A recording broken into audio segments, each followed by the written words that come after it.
Hello. आज हम लोग वैद्युत द्विध्रुव के बारे में पढ़ते हैं। ये वैद्युत द्विध्रुव को अंग्रेजी में इलेक्ट्रिक डाइपोल बोलते हैं और इसकी परिभाषा है वह निकाय जिसमें -q और +q आवेश यानी दो बराबर परंतु विपरीत आवेश कुछ दूरी पर स्थित होते हैं उसको कहते हैं वैद्युत द्विध्रुव। अब दोनों आवेशों को, इनके -q आवेश और +q आवेश को मिलाने वाली जो रेखा होती है उसको कहते हैं वैद्युत द्विध्रुव की अक्ष, और इसका जो मध्य बिंदु होता है उसको बोलते हैं वैद्युत द्विध्रुव का केंद्र। अब प्रत्येक वैद्युत द्विध्रुव का एक अवलाक्षणिक गुण होता है जिसको द्विध्रुव आघूर्ण P कहा जाता है। ये लिखा हुआ है, द्विध्रुव आघूर्ण डाइपोल मोमेंट P कहा जाता है। प्रत्येक वैद्युत द्विध्रुव का एक अवलाक्षणिक गुण होता है। अब इसकी परिभाषा समझिए, और इसके पहले ये समझ लीजिए कि वैद्युत द्विध्रुव के -q आवेश और +q आवेश के बीच की दूरी को, जिसको वैद्युत द्विध्रुव की लंबाई कहते हैं, 2l से लिखा जाता है। कुछ लोग 2a से लिखते हैं, तो इसमें हमने दोनों चित्र बना रखे हैं, 2a का भी 2l का भी। अब हम लोग इसकी परिभाषा देते हैं द्विध्रुव आघूर्ण की, वैद्युत द्विध्रुव आघूर्ण की। तो वैद्युत द्विध्रुव का द्विध्रुव आघूर्ण उसके किसी एक आवेश और उसकी लंबाई के गुणनफल के बराबर होता है। इसको P से लिखते हैं सदिश राशि, इसलिए इस पर सदिश लगा दिया जाता है, वेक्टर P कहते हैं। तो वेक्टर P इक्वल लिख लिया जाता है Q × 2l, और अगर ये वाली लंबाई लोगे तो P इक्वल हो जाएगा Q × 2a। अब ये सदिश राशि है, इसकी दिशा देखनी है तो वेक्टर P की दिशा यानी द्विध्रुव आघूर्ण की दिशा जो होती है वो -q आवेश से +q आवेश की ओर होती है। ये तीर बना हुआ है, ये मोटा सा, ये वेक्टर P की दिशा है, द्विध्रुव आघूर्ण की दिशा। अब इसका हम लोग मात्रक देख लेंगे तो P का मात्रक होता है इसी फार्मूले से, Q यानी चार्ज है, ये आवेश है, आवेश का मात्रक कूलाम होता है, ये लंबाई हो गई तो मात्रक मीटर, तो कूलाम मीटर हो गया। और इस तरह से इसकी विमा देखें तो मीटर के लिए L हो गई और कूलाम के लिए AT बन गया तो LTA आ गया। इस तरह से ये है वैद्युत द्विध्रुव।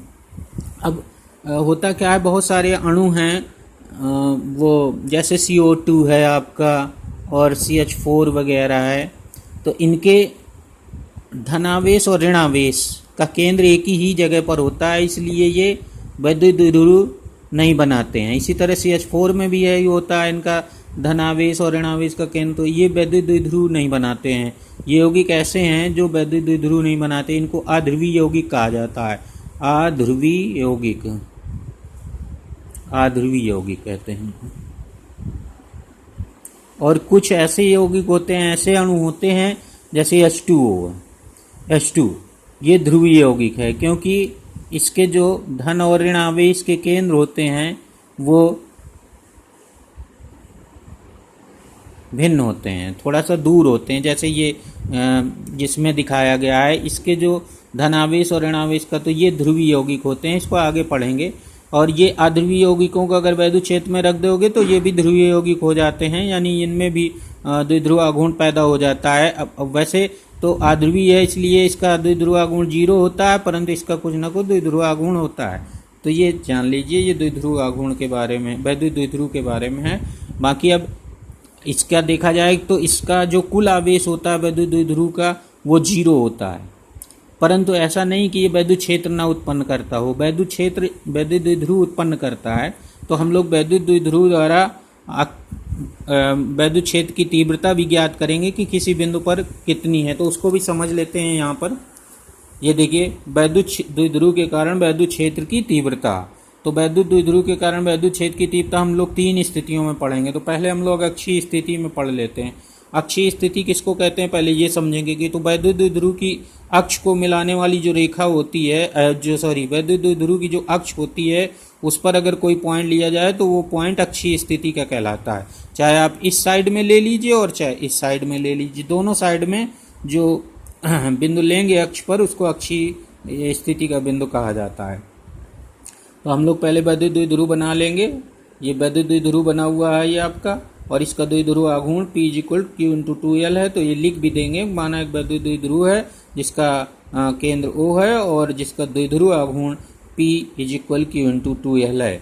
इसकी अक्ष पर एक बिंदु A है जिसकी केंद्र ओ से दूरी r है, इसके मध्य बिंदु से या केंद्र से दूरी r है, इस पर हमें वैद्युत की तीव्रता इसके कारण ज्ञात करनी है। तो अब इसको हम वैद्युत की तीव्रता ज्ञात करने के लिए हम सबसे पहले हम लोग यहाँ से डिस्टेंस बना लेते हैं। अगर हम O से A की दूरी को स्मॉल r बनाए हुए हैं, अब इसकी लंबाई 2l है तो l आधी ये हो गई और l आधी ये हो गई, दोनों की आधी आधी लंबाई हो गई। तो अब हम लोग अगर प्लस q से A की दूरी को बनाएंगे तो लिखेंगे r माइनस l, और अगर माइनस q की या इसकी दूरी को A से बनाएंगे तो यहाँ लिखेंगे r प्लस l, ये लिखा हुआ है मैंने, ये r प्लस l हो जाएगा। अब हम लोग बिंदु A पर दोनों ही आवेशों के कारण, प्लस q के कारण और माइनस q के कारण वैद्युत क्षेत्र की तीव्रता, वही जो पीछे कूलाम के नियम द्वारा जो वैद्युत क्षेत्र की तीव्रता का सूत्र निकाला गया था उसका इस्तेमाल करेंगे हम लोग। तो लिखेंगे बिंदु A पर q आवेश, प्लस q आवेश के कारण वैद्युत क्षेत्र की तीव्रता E1 = 1/4πε0 q/x²। फार्मूला लगाएंगे। x² का मतलब है कि अगर हम प्लस q से A की दूरी को x लेते तो x² ले लेते। अब यहाँ पर हमारे पास x अगर प्लस q की A से दूरी देखें तो ये r माइनस l है, तो यहाँ पर हम लोग फार्मूले में r माइनस l का स्क्वायर कर देंगे। तो यहाँ पर वेक्टर लगा लेंगे, vector p E1 = 1/4πε0 q/r-l² into p cap. p cap जो है यहाँ पर लिखना पड़ेगा। p कैप क्या है? ये जो द्विध्रुव आघूर्ण p है उसकी दिशा में एकांक सदिश है, यानी माइनस q से प्लस q आवेश की ओर एकांक सदिश है ये, इसलिए यहाँ पर p कैप लगा लेंगे। इसी तरह से अब हम लोग इसकी जो डायरेक्शन होगी E1 की वो प्लस q आवेश के कारण दूर की ओर होगी, इसलिए यहाँ पर हम लोग पेन रख कर और बाहर की ओर E1 एक तीर बनाएंगे बाहर की ओर का। तो ये E1 तीर जो है वो प्लस q आवेश के कारण वैद्युत क्षेत्र की तीव्रता को व्यक्त करता है। इसी प्रकार हम लोग माइनस q आवेश के कारण बिंदु A पर वैद्युत क्षेत्र की तीव्रता का फार्मूला लिखेंगे और इसका तीर बनेगा उसी आवेश की ओर, क्योंकि माइनस q आवेश के कारण वैद्युत क्षेत्र की तीव्रता का तीर सदैव हम लोग उसी आवेश की ओर बनाते हैं। तो पेन A बिंदु पर पेन रखेंगे और माइनस q आवेश की ओर एक तीर खींचेंगे, ये हो जाएगा E2। अब फार्मूला सेम रहेगा वही, तो E2 = वेक्टर E2 लिखेंगे 1/4πε0 आवेश बटे दूरी का स्क्वायर। तो माइनस q से A की दूरी जो है वो r प्लस l है तो इसका स्क्वायर लिख देंगे यहाँ पर। और यहाँ पर जो डायरेक्शन के लिए हम लोग यहाँ पर यूनिट वेक्टर का मल्टीप्लाई करेंगे उसके पहले माइनस लगा देंगे, क्योंकि इसकी डायरेक्शन जो है जो हम लोगों ने इस दिशा में जो यूनिट वेक्टर p कैप लिया था उसके विपरीत है, इसलिए माइनस लगा दिया जाएगा, यहाँ पर ये माइनस हो जाएगा। अब बिंदु A पर परिणामी वैद्युत क्षेत्र की तीव्रता निकालेंगे। तो परिणामी वैद्युत क्षेत्र की तीव्रता के लिए हमेशा हम लोग इस तरह लिखते हैं, vector E = vector E1 plus vector E2, यहाँ पर प्लस लगाकर ही लिखा जाता है परिणामी लिखते समय। अब फिर इसका परिमाण निकालना हो अगर हमें E का, तो हम लोग डायरेक्शन देख के करते हैं। तो E1 इधर की ओर बना हुआ है, E2 इधर की ओर बना है, दोनों विपरीत है तो यहाँ पर माइनस लगा लेंगे, या हम लोग यहाँ से भी मान रख सकते हैं, ये माइनस यहाँ पर काम करेगा आके। तो E = E1 - E2। अब हम लोग आगे बढ़ते हैं। अब E1 और E2 की वैल्यू रख देते हैं। तो E1 की वैल्यू पीछे से ये रखी और E2 की ये रख लगी दोनों का। अब 1/4πε0 इंटू q कॉमन कर लिया, उसके बाद जो है नीचे एलसीएम ले लिया, ये वाला r माइनस l का होल स्क्वायर और r प्लस l का होल स्क्वायर, ये एलसीएम ले लिया, दोनों एलसीएम आ गए यहाँ पर। अब जब सॉल्व करेंगे तो r माइनस l यहाँ से r माइनस l इसका स्क्वायर कटा तो r प्लस l इसका स्क्वायर बचा, तो ये यहाँ पर ओपन कर देंगे ब्रैकेट और इसका यहाँ पर माइनस में ब्रैकेट ओपन करेंगे तो ये -2rl आएगा, वो प्लस हो जाएगा।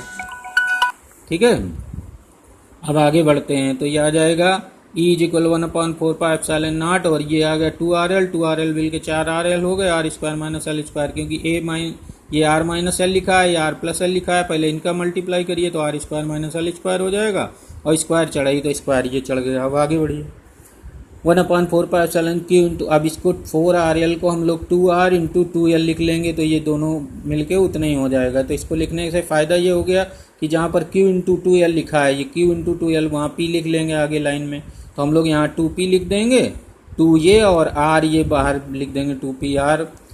अब यहाँ पर हम लोग अगर ये मान लें कि r is very very greater than l, यानी ये बिंदु A जो है वो इसके मध्य बिंदु O से बहुत दूर है, तो बहुत दूर होने पर क्या होता है, r² की तुलना में l² का मान कम हो जाता है, तो l² को छोड़ देते हैं। तो l² को छोड़ देंगे यहाँ पर, तो जब l² को छोड़ेंगे तो r² है और इसका स्क्वायर 4 पावर आ जाएगी, इसमें से ऊपर से r एक r काट देंगे तो यहाँ 2p/r³ बच जाएगा। अब ये आ गया परिणामी वैद्युच्छेद अक्षीय स्थिति में, और इसकी दिशा हो जाएगी वेक्टर पी की दिशा में। और अगर हम वेक्टर फॉर्म में लिखना चाहें तो वेक्टर लगा देंगे और यहाँ पर पी कैप ले लेंगे। तो यह अक्षीय स्थिति में। अब निरक्षीय स्थिति और व्यापक बिंदु पर नेक्स्ट वीडियो डालेंगे। ओके।